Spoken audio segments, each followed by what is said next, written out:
very much. You said about you. I think you're all right.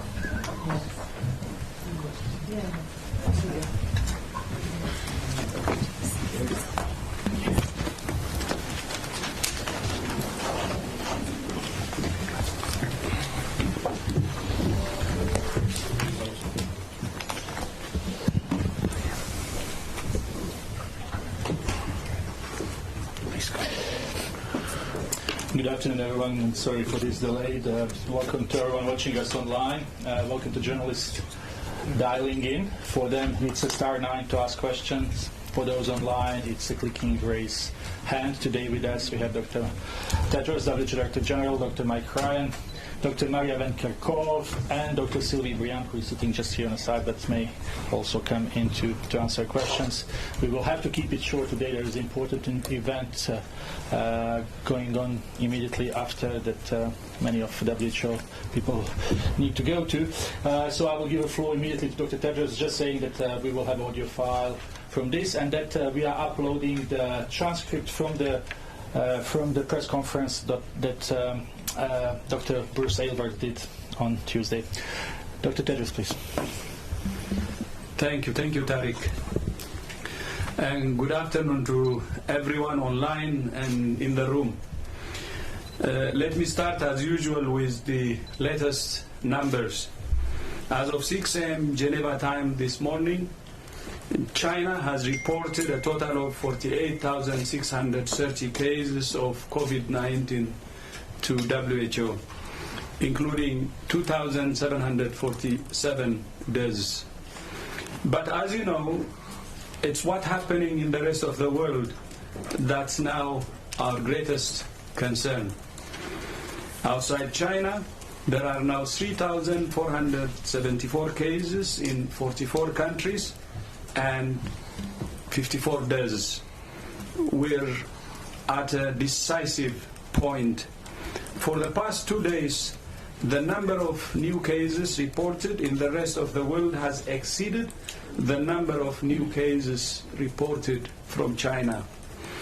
And in the past 24 hours, 7 countries have reported cases for the first time: Brazil, Georgia, Greece, North Macedonia, Norway, Pakistan, and Romania. My message to each of these countries is, this is your window of opportunity. If you act aggressively now, you can contain this virus. You can prevent people getting sick. You can save lives. So my advice to these countries is to move swiftly and contain it at its bud. The epidemics in the Islamic Republic of Iran, Italy, and the Republic of Korea demonstrate what this virus is capable of. But this virus is not influenza. With the right measures, it can be contained. That's one of the key messages from China. The evidence we have is that there does not appear to be widespread community transmission. In Guangdong, scientists tested more than 320,000 samples from the community, and only 0.14% were positive for COVID-19.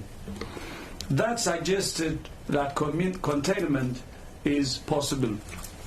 Indeed, there are many countries that have done exactly that.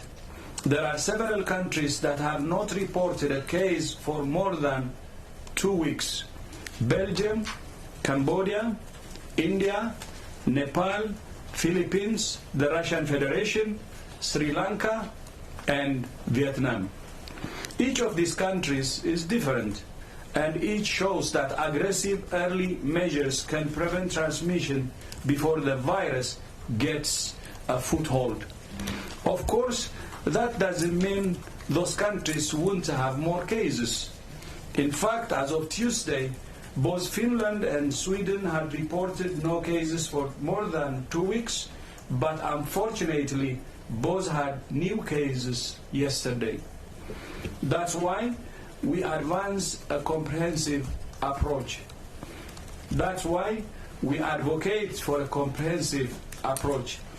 every country must be ready for its first case, its first cluster, the first evidence of community transmission, and for dealing with sustained community transmission. These are 4 scenarios. And it must be preparing for all of those scenarios at the same time. No country should assume it won't get cases. That could be a fatal mistake, and quite literally. This virus does not respect borders. It does not distinguish between races or ethnicities. It has no regard for a country's GDP or level of development. The point is not only to prevent cases arriving on your shores. The point is what you do when you have cases. But we're not hopeless. We're not defenseless. There are things every country and every person can do. Every country needs to be ready to detect cases early, to isolate patients, trace contacts, provide quality clinical care, prevent hospital outbreaks, and prevent community transmission. There are some vital questions that every country must be asking itself today. Are we ready for the first case? What will we do when it arrives, when the first case arrives? Do we have an isolation unit ready to go? Do we have enough medical oxygen, ventilators, and other vital equipment? How will we know if there are cases in other areas of the country? Is there a reporting system that health facilities are all using, and a way to raise an alert if there is a concern? Do our health workers have the training and equipment they need to stay safe? Do our health workers know how to take samples correctly from patients? Do we have the right measures at airports and border crossings to test people who are sick? Do our labs have the right chemicals that allow them to test samples? Are we ready to treat patients with severe or critical disease? Do our hospitals and clinics have the right procedures to prevent and control infections? Do our people have the right information?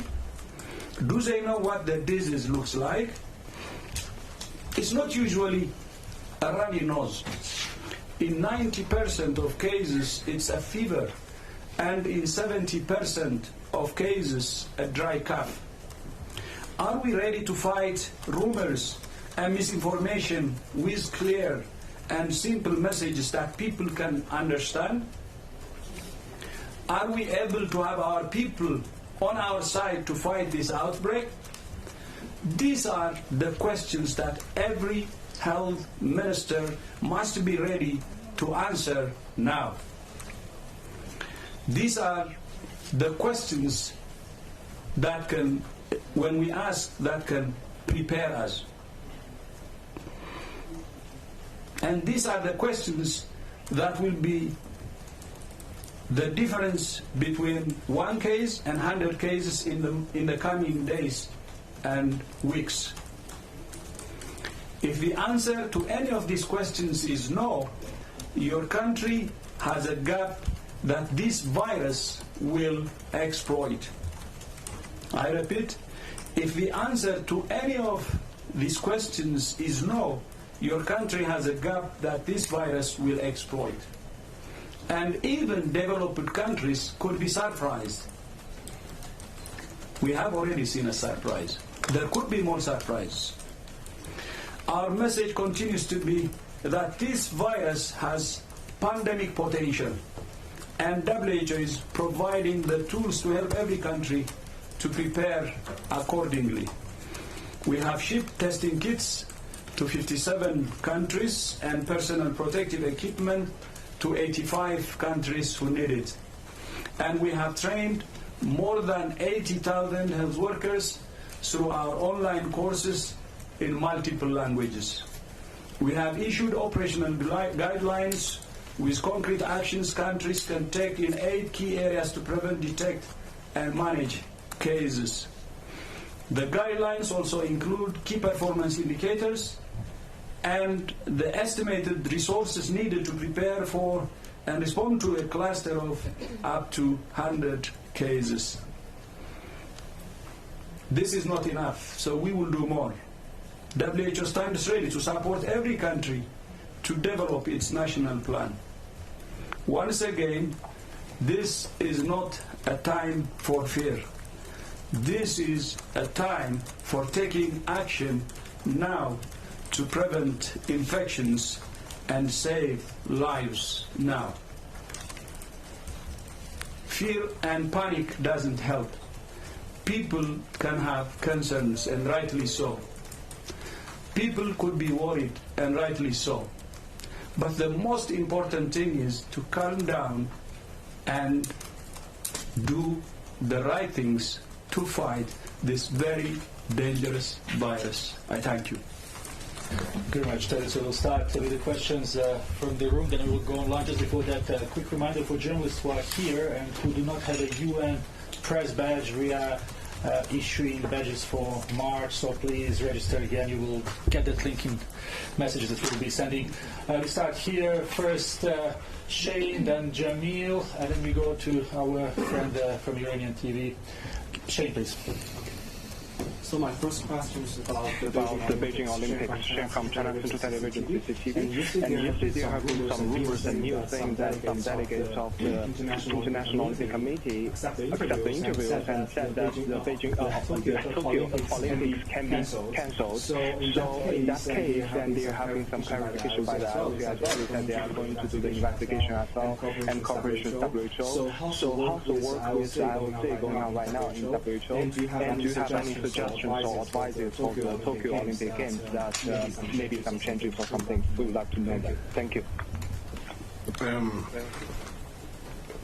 With regard to the Olympics, we're working extremely closely with the IOC and the Tokyo 2020 Organising Committee, and are providing them with risk assessment and risk management advice. To my understanding, no decision has or will be taken in the near term regarding the future of the Olympics. We've said this with regard to all mass gatherings. We need a risk management approach. There is no zero risk in organising any mass gathering at this moment in time.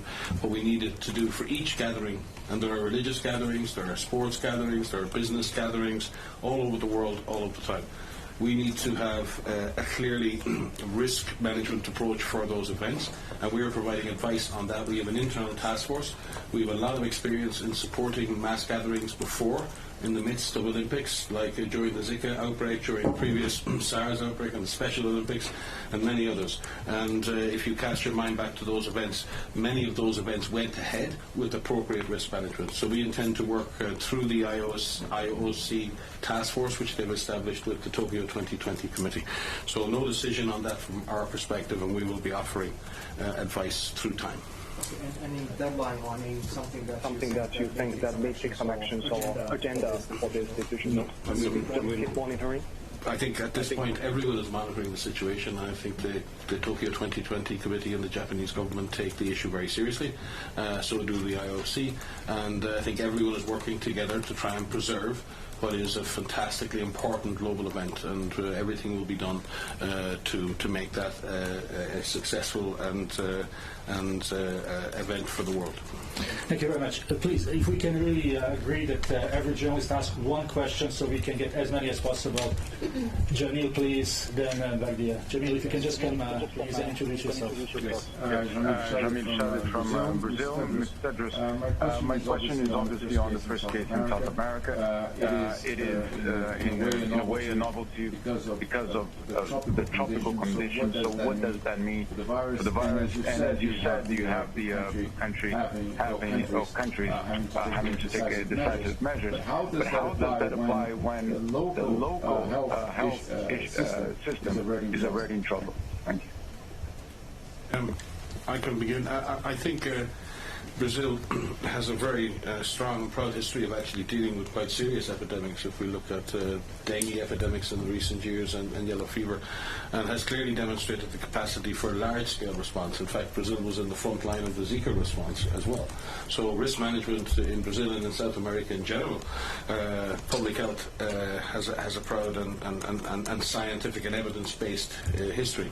It is disappointing to see South America, another continent as such, exposed to this virus. And we were speaking this morning, myself and the Director General, with our regional director in the Americas, and we are already providing direct support to the Brazilian authorities in this matter. With regard to the issue of the risk associated with the virus, I think we need to be careful on making assumptions about whether a virus will spread or not because of climatic or other conditions. But maybe Maria can add to that. Yeah, so just to say, the approach doesn't change. The approach is exactly the same as if it were to show up in Brazil or if it were to show up in any other country. Just as the Director General said, is are you ready?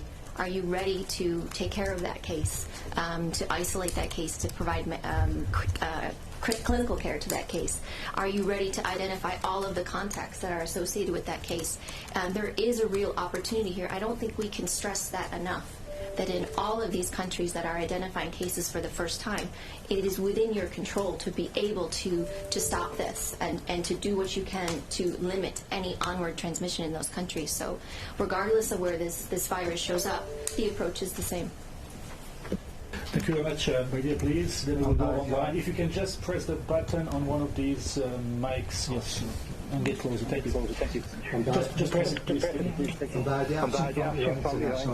TV. It is regarding Iranian Health Ministry says that the death toll has reached 226, but the confirmed cases of COVID-19 patients are about 245. It means, unfortunately, in my home country, more than 1 out of 10 is dying by the very big pandemic virus. But the worldwide rate outside China is about 2%. How WHO explains this? That's 5 times bigger than the worldwide rate. Thank you. There are a number of factors that could explain that. The most likely factor is that obviously this disease came unseen and undetected into Iran, so the extent of infection may be broader than what we may be seeing, as is the case in many epidemics when they start, is you only see the severe end of the spectrum, and then as you do more surveillance you find more mild cases. Iran has dealt with many emergencies in the past, and in fact Iran's history of earthquake and disaster response and emergency medical team shows there's a very high clinical capacity for managing severely ill patients in Iran. So I don't suspect this has anything to do with clinical care. I suspect this is more to do with surveillance and detection of cases at this point. And we would expect, as surveillance steps up in Iran, that more cases are identified that are in the milder range. Thank you very much. We will take a couple of questions from our colleagues online, and then we'll hopefully come back here. We start with Ms. Banjo Kaur from India, from Down to Earth. Can you hear us, please? Yeah, I can hear you. Can you hear me? Yes, please go ahead. Yes, please go ahead. Hi. So, US has already confirmed one case of community transmission.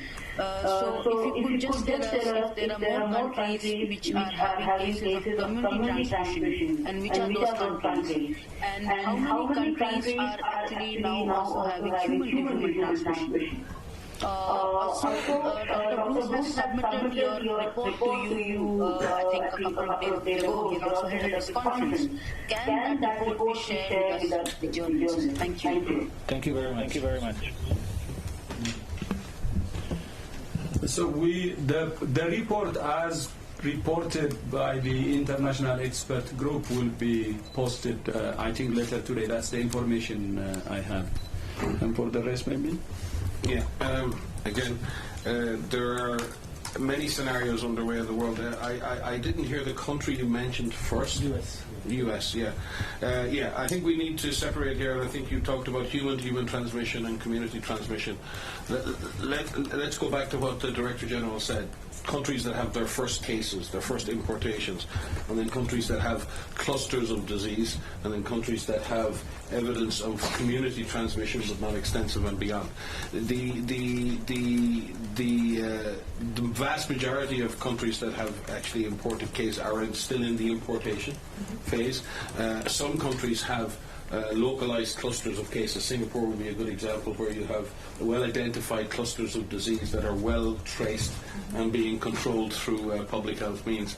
And then there are other countries like Korea and Japan, where there is mainly clusters of disease, but there's some evidence of transmission at a community level, and a lot of hard work is going on to try and identify exactly how those clusters are linked. The questions then in the likes of Italy and Iran are as to how much of that transmission is clustered and how much of that transmission is at community level. But in terms of sustained, efficient transmission at community level, we don't see evidence of that yet in terms of the number of generations of spread. In places like, for example, in Japan, we're seeing second and third generation spread. We're not seeing extensive community transmission at this point. It's difficult to explain this in a verbal response, but I suggest we do is maybe put together data on that and maybe release that as part of our situation report with a more detailed explanation around those categories, if that would help.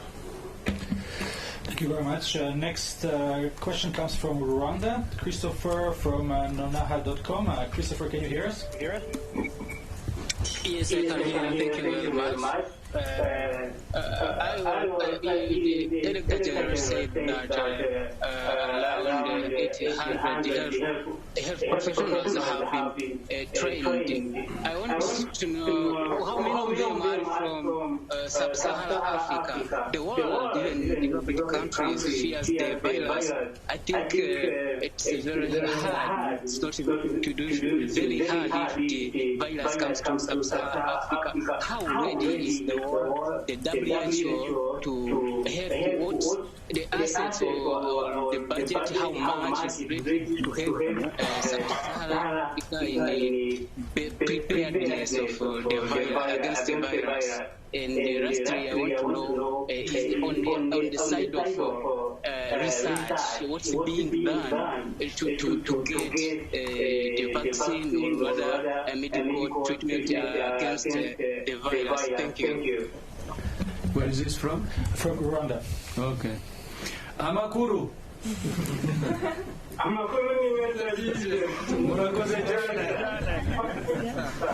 Thank you.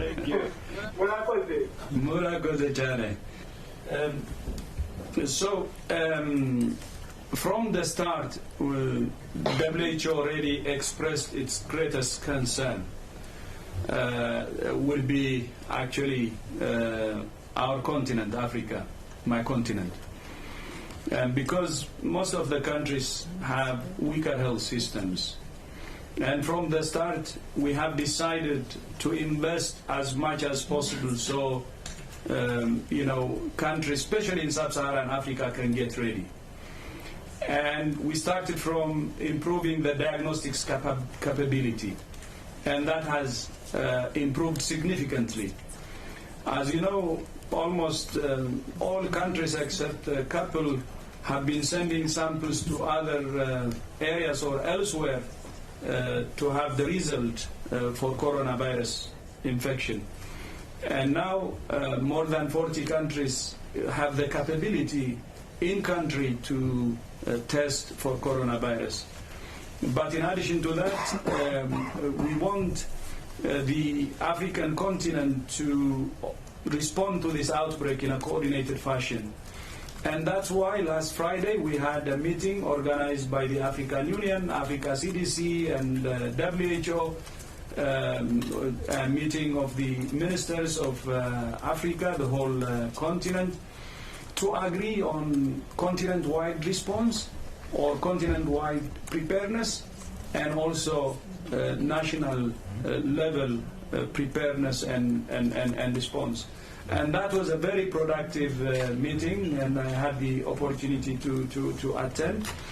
And from that meeting we were able to understand the gaps they have, and we will continue to support so that the preparedness is better, and something that hopefully can address the gaps they have and minimize the concern that we have.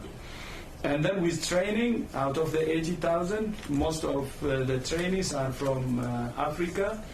But we don't believe that 80,000 is enough, so we will continue to train more and move aggressively, especially in preparing the health workers in all countries.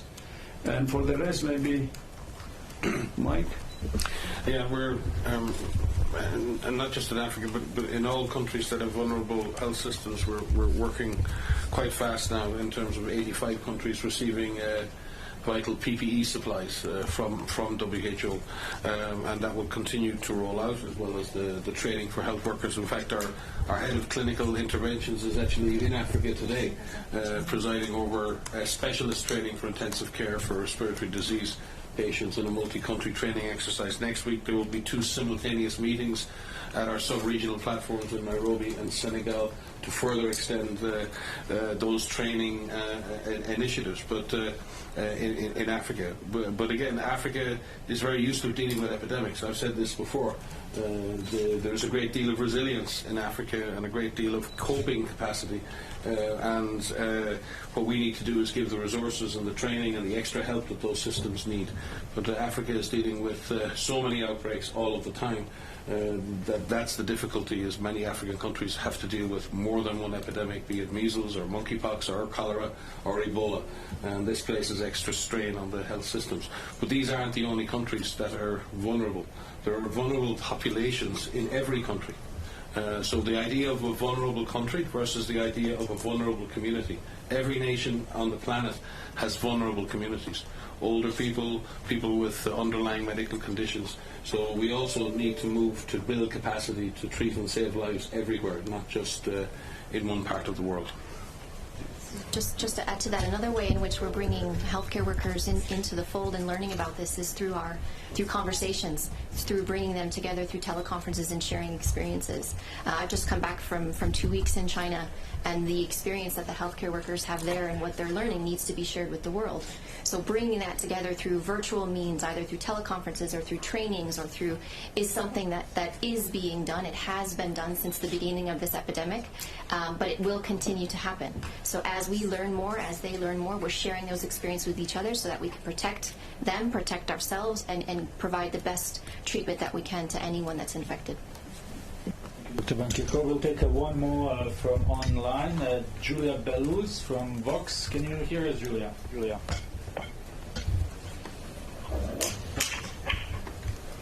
Hello, Julia. Can you hear us? Yep. Thank you so much. Please go ahead. Thank you. Can you comment at all on how diagnostic criteria in countries should change, given that we're learning so much more about people with, you mentioned that it's 90% fever as a first symptom, but there's also evidence of gastrointestinal symptoms. And we've also know that countries, as you've been talking about, don't always have access to testing, including the U.S. So is there a sense of how diagnostic criteria should evolve, and especially in contexts where the diagnostics might not be available? Thank you very much. Question. We got it, although the line wasn't the best. Thank you. No, thank you for your question. Yes, and during any epidemic, as we learn more about a virus and its impact, we do evolve diagnostic criteria and case definitions. And later on today, WHO will issue updated surveillance guidance and case definitions based on what we've learned so far. The best way to make a definitive diagnosis of COVID-19 is still a validated laboratory test. There are many other conditions that can be confused, with COVID-19, especially when you've only got 1 or 2 cases amongst what might be background flu and other atypical pneumonias. In the middle of a very large outbreak, yes, an X-ray or a CT scan can be predictive of the disease. So the diagnostic criteria depend on what proportion of your overall pneumonias are being caused by a specific disease.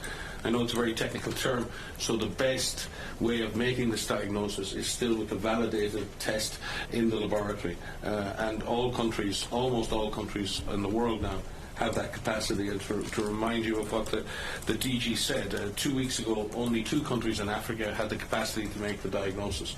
That was Senegal IP and NICD in South Africa. As of today, almost every country has that capacity, both in terms of training and in terms of laboratory capacity. In fact, the 1 or 2 countries in which there are issues are less to do with anything other than transport, customs and other issues. There are technical or logistics issues that have prevented those countries bringing their testing online, but that will be solved in the coming days. So yes, the diagnostic criteria will shift and change over time and will depend on the local context. But in some, can you hear me? Yes, but very shortly. Go ahead, please. Go ahead. In some cases, obviously, like in the US, right, the tests have to be shipped to state labs, and there's a delay. And so, yeah, we're seeing this possibility and examples where it can take some time to diagnose the person. So what should health professionals do in those cases? Yeah, I think it's very difficult to make a comment on any individual country's arrangements. But in the context of very low incidence or just importations of disease or localized clusters, the issue is getting tests done at a properly validated, high-quality lab.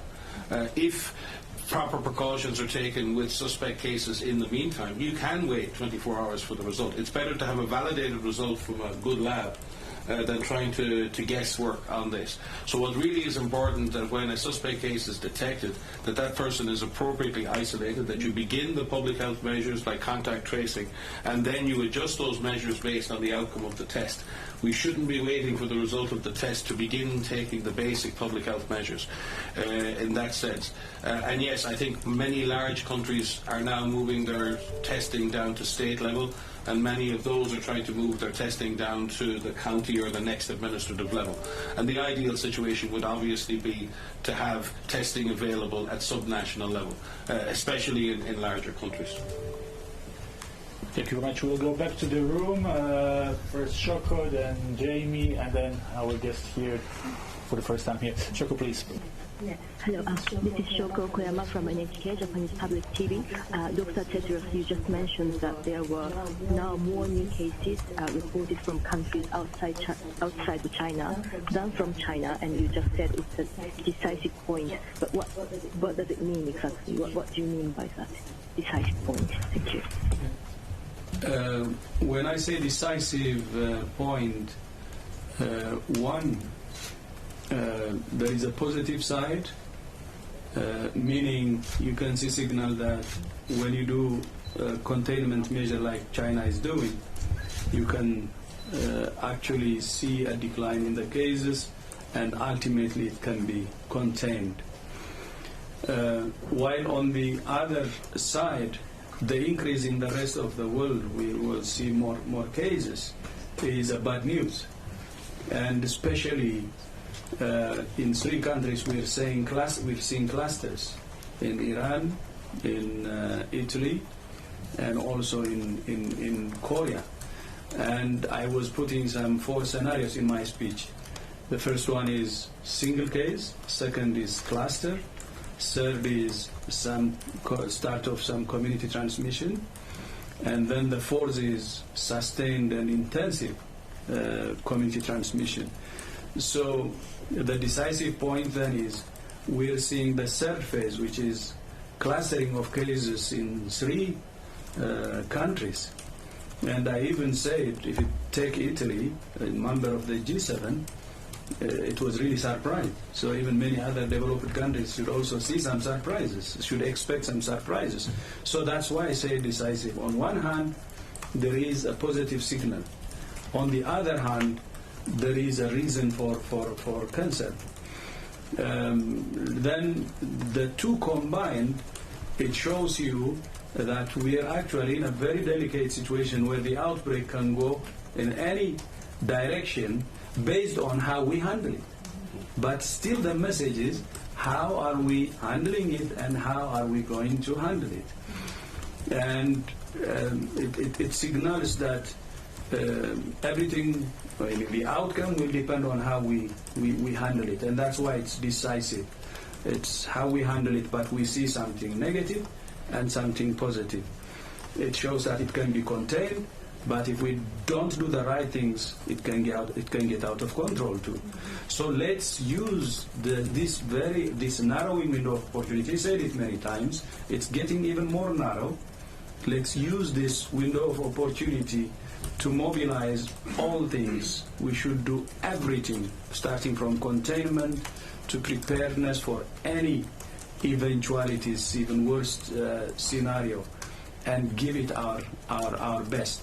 And that's why I outlined, with more than 12 questions actually, that a minister should ask from the first case. And the last question is about whether the community is with us or not, or whether the citizens of a certain country are actually well aware and supporting. So these questions should be answered properly, because we're in a decisive point. So the decisive, because whether we get it wrong or right, it's in our hands. That's it. Because we saw both sides. When we handle it well, we see positive result. Even I read 8 countries. When we don't handle it right, then we saw what the consequences are in some countries. Yeah. Thank you very much. We have 9 minutes, so we will try to squeeze very short questions. Jamie first, and then Ms. Yeli. Can you hear me? It's Jamie over here. Yes, please. Quick question. Dr. Tedros, you've been talking about preparedness as being the main thing, and I want to really hit hard on that point. A couple of very quick questions that are all similar. They're all together. How much does the COVID test cost? How much is that going to cost countries? Second of all, how concerned are you that masks may be in shortage, particularly in Europe? And then third of all, President Trump said that people should be treating this like the flu virus in some ways in terms of the way they behave. Is that overly simple? And then, Mike, you mentioned case definitions changes. You've got the cameras rolling now. Can you tell us what those case definition changes are going to be? Thank you. So for next press conferences, no questions for you. No, by the way, it's okay to give him a chance. He's the cameraman as well. We can the COVID test cost. There's a different range of prices. There are different manufacturers, but the tests that we have sourced. I cost less than $5 each, but there's a wide range of testing platforms available, so I won't go into what others cost. There is a shortage of supply of masks, but let's separate the issue of the surgical masks that people want to wear on the street from what are N95 or FFP2 or 3 respirator masks which are needed within clinical care environments. We've been trying to protect those supplies. That's what we've been trying to do. The Director General has written previously to all the manufacturers. He's written to all the producing countries. He's asked for people to show that solidarity, not just at country level, but at the private sector level. We've asked for national strategic stockpiles to allow some of those reserves in countries with larger economies who have strategic reserves to be able to provide PPE and masks to other countries that may not have them. We have a global supply centre in UAE, in Dubai, our global logistics centre. We've supplied those 85 countries from there. We continue to try and resupply that, but there are significant strains in that system. There's also the pandemic supply chain network, which we operate jointly with the World Economic Forum, and we've had a large number of private sector organizations, both manufacturers, distributors, transport companies, working within that network for the last 8 weeks on regular calls, trying to we've also done a detailed market analysis, and we've looked at where the pressure points are in the system, particularly for respirator masks, or the higher level masks. And we also, within the UN system, as part of the UN Crisis Management Team, have established a UN supply chain coordination cell between WHO, UNICEF, and the World Food Programme. With regard to the case definitions, let's let them come out, Jamie. We could be here for 2 hours as I explain to you the nuances of case definitions. I'm not sure the public might be too interested in the detail of that, but we can take it offline. Do you like food? I'll leave the chief to answer that. By the way, on that, if I am asked to advise the communities to prevent this virus, I would give them the same advice as what you give to flu. Wash your hands with water and soap, and also don't rub your face, and also 6 feet distance or so. I think with that regard, especially absence of vaccines and so on, and people taking care of themselves, it's the same.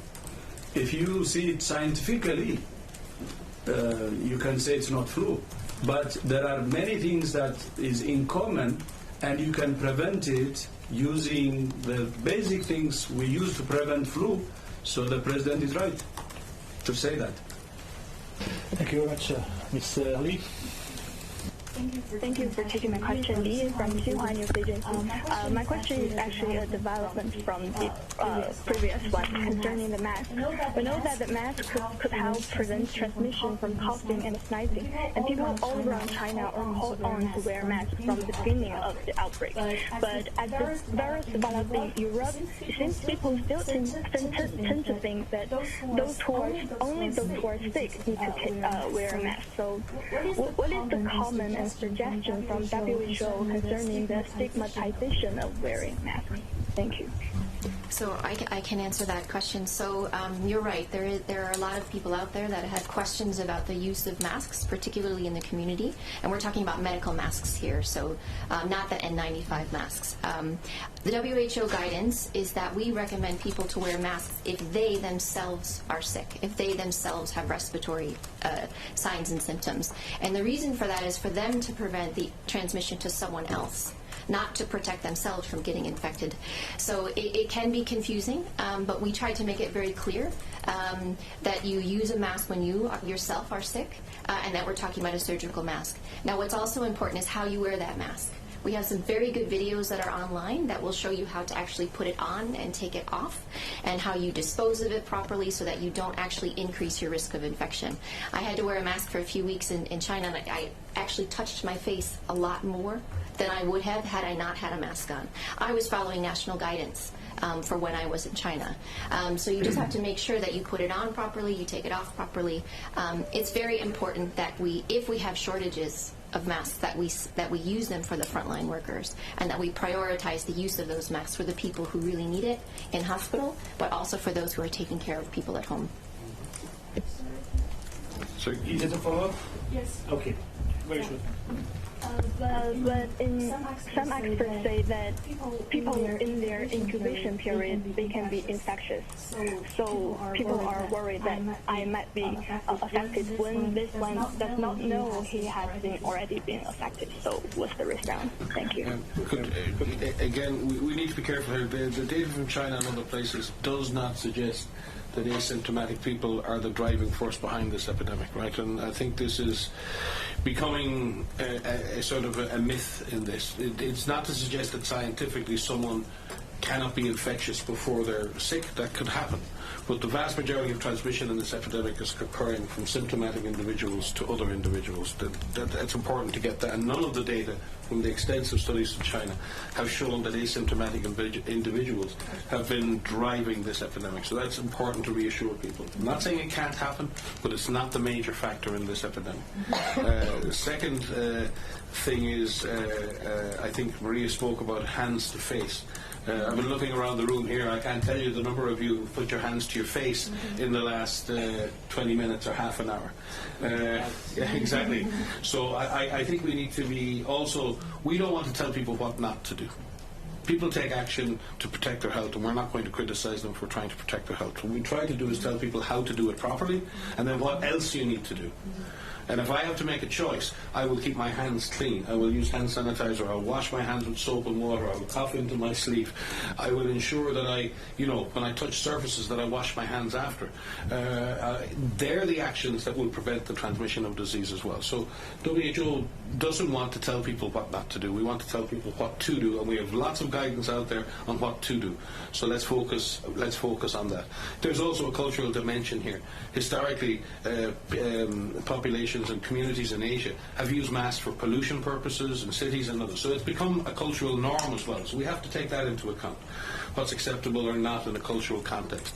So that's why we're very sensitive about saying no to people. It's about showing people how to, if you're going to wear a mask, wear it properly. Last 60 seconds for John, and I'm sorry to Bloomberg, really, we will have another opportunity. I had like five very Bloomberg people to answer. John, please, last question. Yes. No, a little bit further down. Yes, good afternoon, John. There are a couple of points.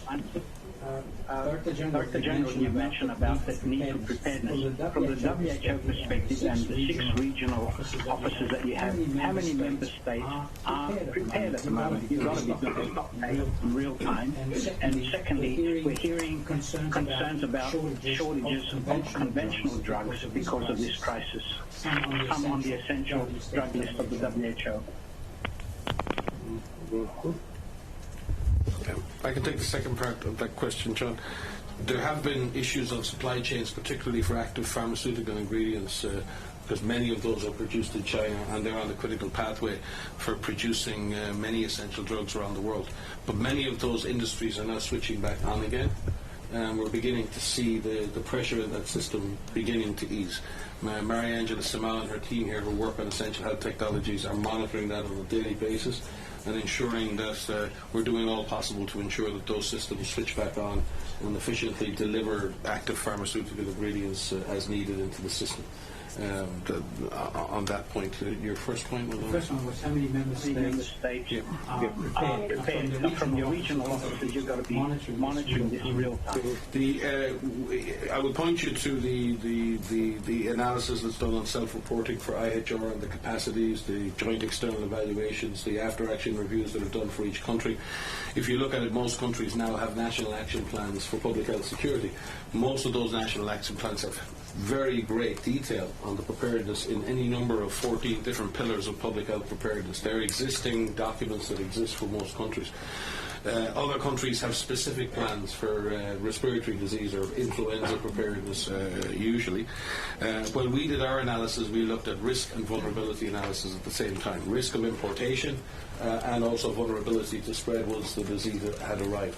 We've categorized those countries into different groups, and that's what we've been using to prioritize the supply chain, what we've been using to prioritize national action planning. And I won't give you those lists of countries, but we would consider that there are probably in the region of 30 to 40 countries who really have a high level of risk and a high level of vulnerability when it comes to this virus, and we're working very closely with them, but with all countries. But again, as the Director General said, there are 4 different scenarios that you have to deal with. Each country then has different level of risk and vulnerability to those 4 scenarios. So it's a complex matrix, but we continue to focus on those countries with the highest level of vulnerability. Thank you very much. We will conclude with this as our guests have to leave. Please be aware that we will send the audio file immediately now, and the transcript, as always, will be posted tomorrow. For any additional questions, don't hesitate to contact media team. Have a nice evening. What time is the report coming? We will send out. Yes. Can they keep working here? Goodbye.